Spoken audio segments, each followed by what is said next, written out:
when we say interoperability in the context of verifiable credentials, what does it mean for you? Try to explain to me that. What does it mean? So there's data interoperability, meaning the data is such that you can port a credential across systems.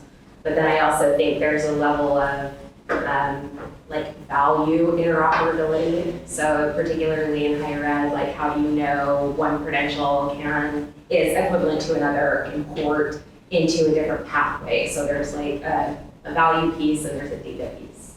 All right. Anything? All put nicely in the same box. Interoperability, you want others to be able to connect, receive, communicate. Interoperability. Yeah, but in the context of verifiable credential, it's a very specific use case, right? We have one credential issued by an issuer, held by the individual, and then shared with a relying party. The relying party has to be able to process it and to make sense of it, not only to process it. Okay, good. So in the context of verifiable credential, it's a monumental challenge. Why? Because unlike any other identity framework where you have a limited number of issuers, let's take driver's license, for example, right? There's only one issuer of driver's license. Or let's say passport, there's only one issuer of passports. In the context of career indication, verifiable credentials, and with the portfolio style of work that is now in the job market, and with the lifelong learning, people would have to connect. Come in. People would have to connect with 20, 25 different issuers in order to curate credentials attesting to their whole selves in the context of career indication. And then, right, there's an unlimited number of relying parties. Right? If it's a passport, there's a certain types of relying parties that need to process it, right? For the different types of cases where you show your passport. But if it's jobs, if it's education, we need every business, every company in the world is an employer. Every company in the world is an employer. And we need all these relying parties to be able to have the ability to process data, to make sense of data, and I would claim that this requires much more than that. So it's a monumental challenge. Just think of it. And we hear, and I'm going back to what Aidan said in the whole, we hear interoperability where in cases where this is not interoperability. Right? If you are integrating your platform to another platform, and you say I'm interoperable with this, this is not the real solution. Right? So APIs, integrations, this is not a solution to the monumental challenge that we're facing if we really want to see global portability and interoperability of career and education data. Any thoughts on what I said? Anyone that says, no, you're not? Well, that makes total sense to me, especially when I look at it from the point of view of all our members, right? Over 325,000 members, thousands of employers, right? And to think that, that you would have to go, interact with like all these different points, that makes it crazy, right? So the U.S. Chamber of Commerce represents 3 million employers or 2 million employers? And me as an individual, so the number of issuers, right, multiplied with the numbers of individuals, because it's just an insane thought that through integrations or APIs or something like that, we can solve it. We need to get interoperability as part of the protocol of the underlying layer. right? And humanity had a successful case study of global data interoperability. It's called the internet. Doesn't matter what browser you're using, doesn't matter what web application you're using, right? Data is comprehended by these systems in a way that it's the epitome of interoperability. Why was that so successful? Why did it happen? And I really cannot think of a lot of other use cases where real interoperability was achieved, right? I don't have it with me, but I travel with this gadget that for the electric sockets, right? Right? Why was it so successful? Because it was open source, open, controlled by no single entity, so no risk of proprietary entity that wins the market and then capitalize on this winner-takes-all market dynamic. And it was well documented and transparent to everybody that wants to build documents. This is exactly what we have in Boston. But I would claim that achieving that interoperability requires much more than data portability and making sense of the data. And I'm here because we have dealt with complexity in terms of the broad definition of interoperability and solve it, and I want to talk about it today. Because when we say interoperability, there's so much to it. That needs to happen in order to allow a relying party to really use the data. So, as Casey said, there's technical interoperability, the ability of a credential to travel from the issuing system to the wallet, regardless of what wallet the individual is using, be processed and held and managed on the wallet, stored on the wallet, be it a mobile or a web wallet, and then travel to the relying party system, right? And be processed there, mapped to the data architecture of the relying party system. That can be any system. That's technical interoperability. That's layer one. 99% of the efforts, the work groups, the special interest groups, the plugfests are about this. Just this.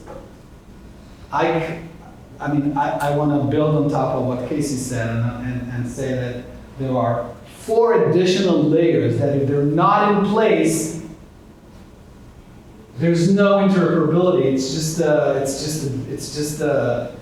a game that you can play in a room, and it looks nice on screen, but in real life, it's not going to be interoperable. So Casey addressed the technical interoperability. There's a structural interoperability, the syntax of the payload, of the data. Velocity Network currently support 25 different types of credentials. None of those standards were standards that our standards committee has developed, but rather we have adopted stuff that is out there. Standards committee, right, is a constant work in progress where we pick up on emerging standards and immediately putting them on the network so that any user in that protocol that follow those protocols can basically use the network as a conduit to transmit credentials. Okay, so that's structural interoperability, the syntax of the credential, right? Some of you are technical, many of you are not. I'm not technical. I've never seen a line of code in my life, right? But it's just logic. You have tags of fields, and you have fields, and those fields have rules. It could be numbers, it could be letters, it could be this, it could be that. So if you take a credential of someone's passport, it has different tags, and then different fields, different titles.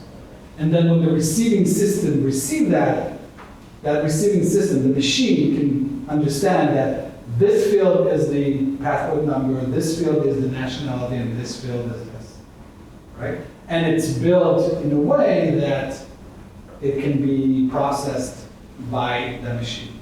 Okay, so that's structural interoperability. And we're taking care of that in a very, very dynamic way. And by the way, the genius of Andrews is that we understood that in order to get global interoperability in the syntax, right, we will face a challenge with specific jurisdictions, specific industries that have their own standard for specific types of credentials. Let's take license, okay? So there's license, but then there's nurse's license. The nursing industry in the US, right, has developed spent decades developing a standard structure for nurse's license, right? The UK has a different standard for nurse's license. We will not change the standard for nurse's license. So how do we create global interoperability that enables a nurse from the UK to move to the US and show her license, and that license can be processed by a health provider in the US? How do we do that? So what Anders came up with is a two-layered architecture to the syntax. There's one layer that matches 80% of the cases, the use cases. It's a minimal layer that says, okay, that's the license, that's the expiration date, that's the licensing authority, blah, blah, blah. Basic stuff that covers most of what's needed by employers. Let's take education, for example. Employers don't care about a full transcript. What they care about is that you have a degree with this university, maybe a few extracurriculum activities or something like that. So that's the layer one, right? But that underneath that layer one, there's layer two. And layer two, you can put whatever you want. So if you're a European university, you would put the European standard for transcript. If you're an American university, you would put the American standard for transcript. And when you say standard, does that mean like the template that they would use? Yeah, exactly. And they've spent decades developing this so that within that small cluster, or big cluster of depending on the use case, it will be interoperable. But we need global interoperability because workforce is global, mobility is global, and we want to move across industries as well, right? If I'm a nurse and I'm changing my career, my nurse's license has value in my new career because it attests to certain knowledge and skills that I've earned. So I want to use it, even if I'm now doing I'm competing for a project manager. So layer two, you can put whatever you want. Now, if you're part of that cluster that is used to using layer two, you would go beyond layer one and process layer two. If you're not part of that cluster, if you're an American university and the education credentials is European, you will just not process it because you don't know the structure of this file. But still, you would have enough, right, to hire this person because so that's structural interoperability. And as I said, it's a work in progress. It's a live body of standards. And it's led by Rick, and there's a whole representation of the membership of the organization there, and they bring up new types of credentials needed on the network, and they discuss this stuff. Next one is semantic interoperability. This is exactly what you said, right? So let's say I have a credential of a project manager, right? What does it mean? How can the machine make sense of it, right? And moreover, let's say I have a credential of a project manager from Siemens, an employment record of, I've been a project manager at Siemens, and then my friend has a project manager credential from Apple. Totally different professions. So how could the machine make sense of it, right? Let's assume that if I'm a recruiter and I'm working on a specific type of jobs, because recruiters do specialize, I could make sense of it, but IBM has 5 million resume applications, right? HCA, millions of applications. They need machines to make sense of it. So semantic interoperability is achieved by the fact that every credential can have a link, right, to a machine-readable repository that this credential, the semantics of this credential resides in. It could be credential engine, where it's a list of credentials and the details of the credential. It's a registry of credentials types, and the registry of the credential is basically put in by the original issuer. So they say, okay, if I'm giving someone a credential like this means, you can rest assured, this means that this is this and this and this. It could be, and will be, right, a more dynamic semantic layer where AI would make sense of the credential, right? But the infrastructure for that is embedded in the product, which is incredibly important. And by the way, 3-4 years ago, right, my team pushed me to say, we need to build semantic layer into the product. I said, no, we're just a piping system. We let the market define their own semantic solutions, because they will vary across industries, across jurisdictions, across communities, across. We're just the placeholder for that, and it proved itself very, very efficient. These two are my favorites. No one touched these two. No one touched these two because currently the pilot program around verifiable credentials are exactly that, pilot programs and not real life experiments, right? It's sort of a lab type of experimentation. If you go to the field and you ask employers, right, will you use that credential, right? The first thing they will ask is, am I infringing any regulatory framework? Am I creating legal liabilities by touching this credential? And I don't want to get too deep into that. I will share that presentation, and there's also tons of documentation on our website. But let's take a few examples, right? If you are,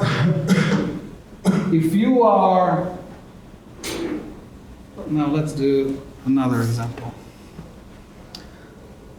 So GDPR sees the verification keys that sits on-chain as PII.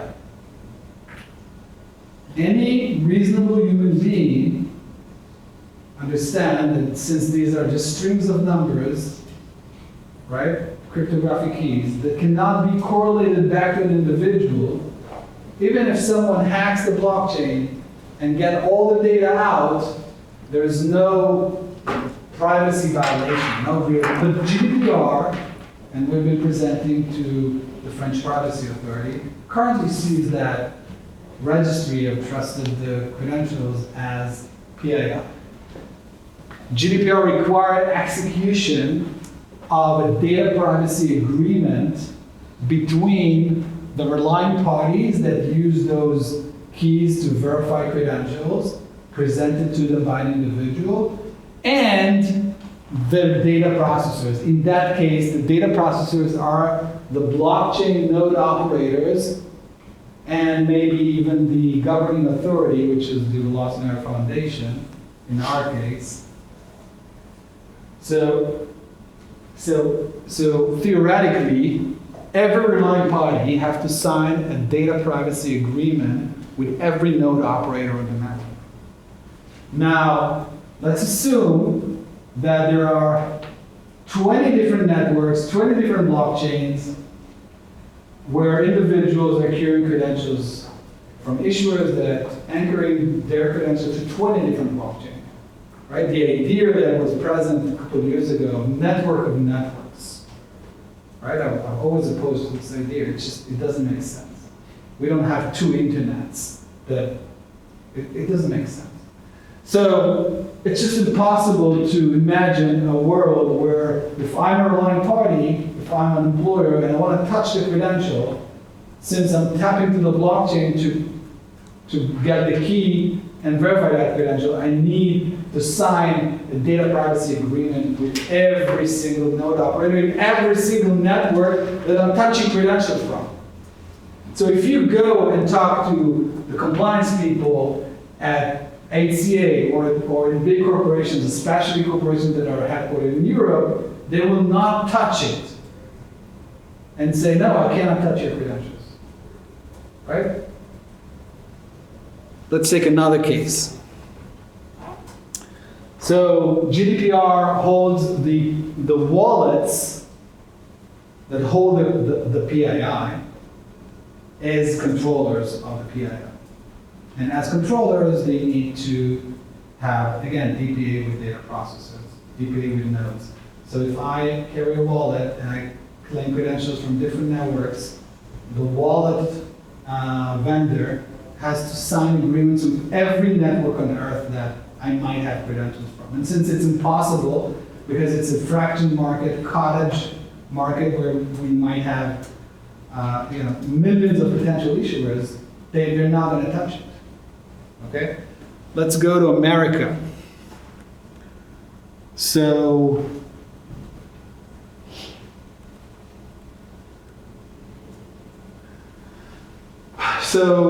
in California, for example, you cannot ask the individual to pay for verification. Right? Compliance prevents you from doing that.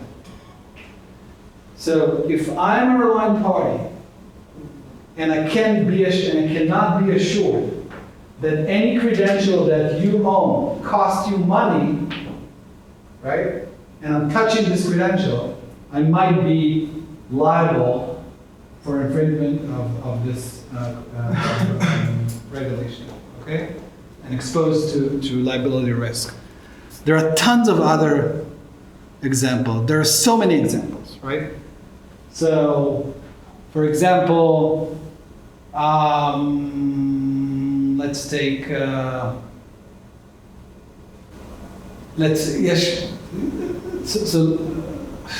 I don't want to get into that, really. I mean, it's just compliance.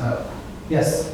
So I think this one is referring to the data subject rights, which allows a candidate to actually rectify the records. And whoever is the provider has a mandatory and regulatory obligation to change the record and delete the record the candidate asks. So this one talks about it, but in the previous slides, I think in most cases, the consent should technically be helpful is my case, because we work with European customers. So as long as you have the consent from the one who owns those credentials, so one is a data owner and then there's a controller. So if you have the owner's consent that I give you consent to use the data for this purpose, for this duration, this full sentence in a way, I think that should be a way around it. No, because if Alan issues me a credential and I see that credential and I said, no, that's the wrong thing. I wasn't a project manager, I was a product manager. Someone typed in the HR system. So the ecosystem has to assure that I have the process that enables me to go back to it and say rectify the data, and Ellen has to comply with that. Now, if you don't have a governing system that makes sure that Alan is aware and liable for this requirement and held accountable to this, to maintain such a process, right? I'm in violation of compliance. Yes. So can you be sure that some credential anchored to an unknown blockchain, do they have that process in place? You cannot be sure. My point is this, right? I want you to look at the compliance framework. The compliance framework that we put together. So, Velocity Network Foundation is the governing structure, right? It's representing everyone that wants to participate in governance, right? But it's an authority that governs the ecosystem. In the case of compliance, every single actor has to sign a participation agreement. In that participation agreement, right, they commit to practices that are transparent to other parties in that ecosystem. So if I'm a relying party and Casey's an issuer, I saw the agreement that Casey signed in order to be an issuer. So I know exactly what Casey is committed to. And if there's a regulatory issue here, I can go to the regulator and say, look, this is what, go to Casey. I relied on that agreement, which is fine. Right? Agreements are an accepted way to maintain conformity to compliance, right? DPA, for example, data privacy agreement. So every single actor within the ecosystem, right, is liable for their processes to enable the other participants to really touch the data without being liable for any issue around compliance. Not only that, right, those agreements require anyone that touches the consumer to have specific notices and terms and conditions associated with the steps, which also protects all others. Right? So it's a closed loop system where everybody understands what everybody else signed and agreed. And in a decentralized world, right, you have millions of issuers and millions of relying parties and hundreds of millions of individuals. There's no other way to do it. But this works and was presented to the CFPB, to the FTC, and to CNIL, which is the most aggressive privacy authority in Europe, the French, obviously, right? It had to be the French. It couldn't be the Spanish or the Italian, right? They go to siesta. It's the French. They're bitching about everything. So they're the most aggressive, and they loved it. It was audited by DLA Piper for the broad perspective of privacy and employment regulation across 5 different jurisdictions, right? And Hudson Cook for FCRA company. They're a specialized company, specialized law firm for Fair Credit Reporting Act. Now, not only that, right? To meet the requirements of these regulators and others, we need to have a governance structure. We need to have certain sections in our bylaws. We need to have policies as a regulator, right? As a regulator, we need to have policies like incident policy and privacy policy and rectification of inaccurate personal data policy and privacy statements and code of conduct and everything that has to do with, and that is the work of 40 compliance officers that sat together for a year and a half, members of the foundation, right? And I would say 7-figure lawyer cost to get this happen. And trust me, I needed to fight with lawyers because that decentralized, self-sovereign framework is not something that legal advisors know. They know data storage with a data processor, data controller, data subject, right? And faced with that mind-boggling framework where the data is owned by the individual was very challenging for them. But it's done, it's working, and regulators love it. Really standing ovations from these regulators. Yeah. Will this legal interoperability create like new legislation as well? So, hopefully yes, but it's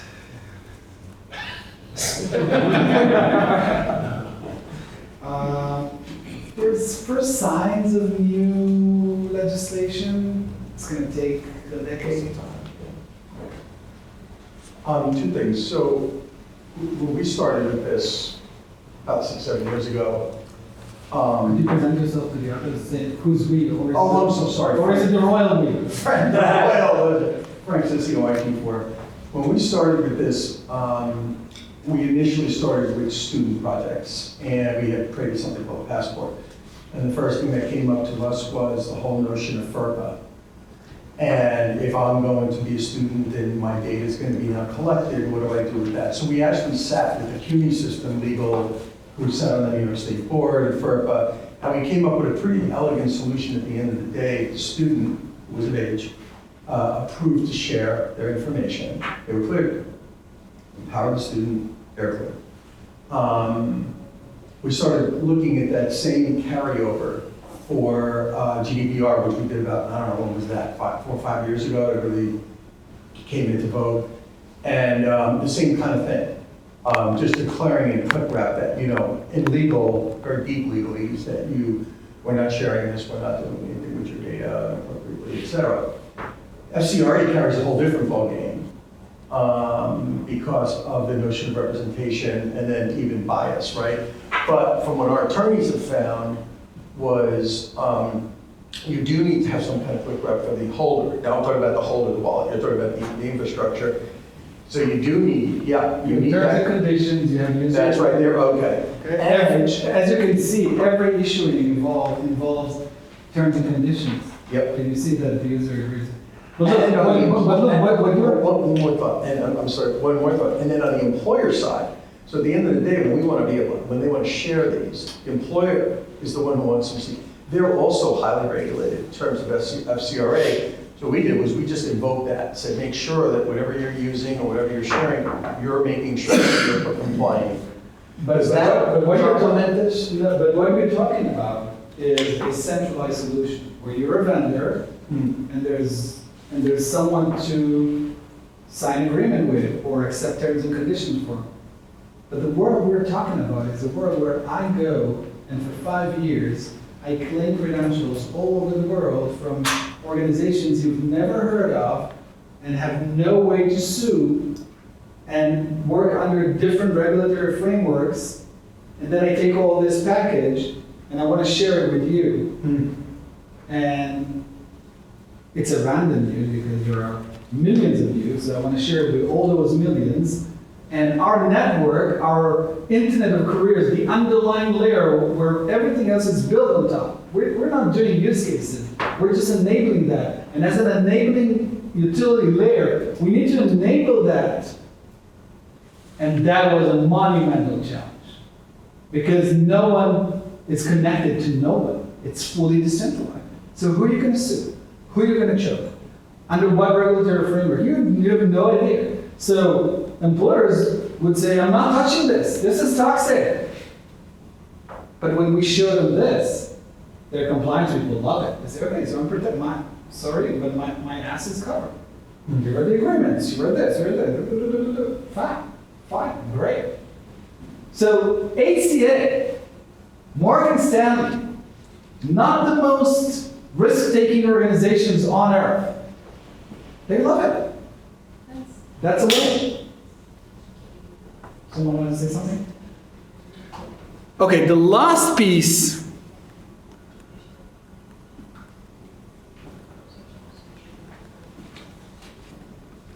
Sorry. The last piece is business process interoperability. So let's say everything is compliant, okay?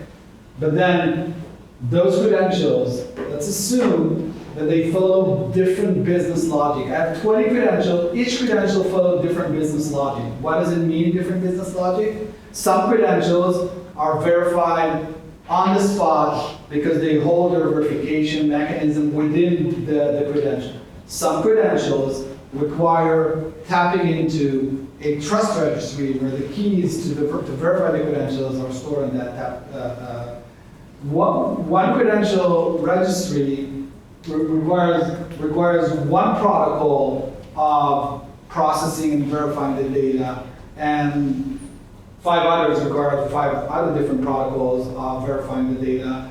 One requires fees and one does not. One requires fees in dollars, one requires fees in rupee. And I'm an employer and I get 25 credentials from someone and I have to follow 25 different business logics. Some involve payments, some not, some currency, some not, some. That's not interoperable. The employer would not touch it. So we had to come up with a single business logic, the token structure, right? And a single verification protocol. You go, you bring the keys, you do this, you do that, boom, everything follows the same standard. So imagine a world where this does not exist. It's not a physical world. It's, anything else is just an experiment confined into a lab or a wall or a PowerPoint presentation. If you want to really get it done, you need to cross all these 5 layers and maintain and put this on top of the tech layer, right? Another example is the trust registry. Every single entity that issues on Velocity Network has to identify itself, has to go through KYB process. If we have different systems with different blockchain, are we sure that the entity that is registered as the employer on the credential really exists? Did someone check? So we as a community check. Okay, because the Velocity Network Foundation is a representative of everyone that uses this network, and we check. You go through KYB. You want to be a notary issuer, you have to be accredited. You want to run a node, you have to be highly accredited. So that's the whole business process interoperability. So stuff that is, sorry, come on. No, Yeah, we are just letting you know. I have time? No. Yeah, you're at time, no, you're at time. I'm at time? Over. Just let me know when I need to stop. Yeah, whenever you can break. That's American. That's American. That's American. Am I on time? Yes, you're on time. Okay, tell me when you need it. Right now. 10 minutes ago, right? You're not on You're all right. time. All right, I understood you're loud and clear, But Dror. I'm trying to get you to finish your last thought. My last sentence is go with God. Awesome.